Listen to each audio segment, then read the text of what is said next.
Allah zalimlerin yaptıklarından habersiz değil, ama gözlerin efendim böyle yuvalarından çıkacak teşhasu fihil efsar, o güne erteliyor. O güne erteliyor.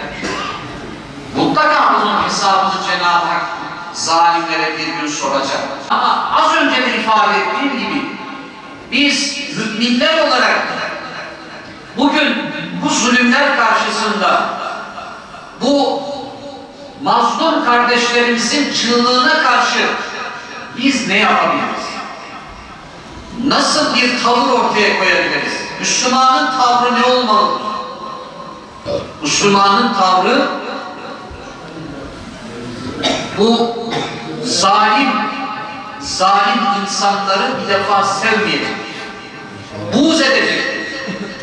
Zalim insanları, bugün bakınız biz öyle bir toplum haline geldik ki İsrail bunu yapıyor. Mazlum insanların tepesine bombalar yağdırıyor ama biz hala mazlum insanların başına bomba yağdıran İsrail'in ürünlerini kullanmaya devam ediyoruz. Bu nasıl bir çelişki? Nasıl bir çelişki? Benim mazlum Müslüman kardeşimin başına bomba yağdıracak, çoluk çocuk demeden katledecek, ama ben bunların ürünlerini kullanmaya devam edeceğim. Allah sorar bunu bize. Allah bunu sorar. Bir Müslüman markete girdiği zaman kontrol edecek, bakacak. Bu kimin malı? Kimin malı? Kim üretmiş bunu? Bunu kim üretmiş? Nereden geliyor? Uyanık olacakmış. Tavrı olacak. Tepkisi olacak. Yoksa böyle sırık bir şekilde oturursak daha çok masum insanların başına bombalar yağmaya devam eder. Gelelim. Müminler olarak, Müslümanlar olarak yeter artık diyelim.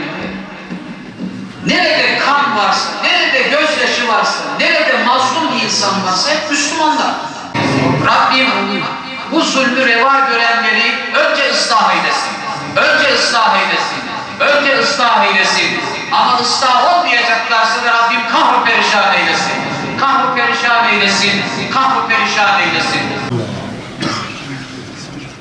Allahu Ekber.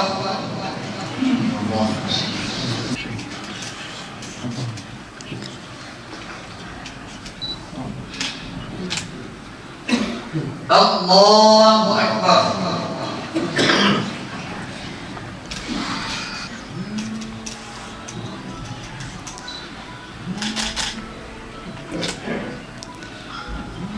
Allahu Ekber. Esselamu Aleyküm ve Rahmetullah. Esselamu Aleyküm ve Rahmetullah. Bismillahirrahmanirrahim.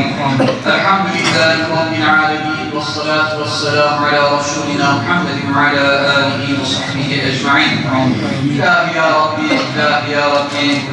Gazze'de zalim güçlerin bombardımanı altında vefat eden, şehadet mertebesine erişen bütün mazlum kardeşlerimiz için gıyabi cenaze namazımızı kıldık. Bizlerden kabul eyle ya Rabbi.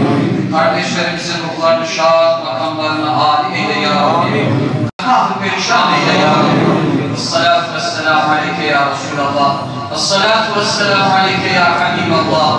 Esselatu vesselamu aleyke ya seyyidel evveline vel âhirin. Velhamdülillahi Rabbil alemin.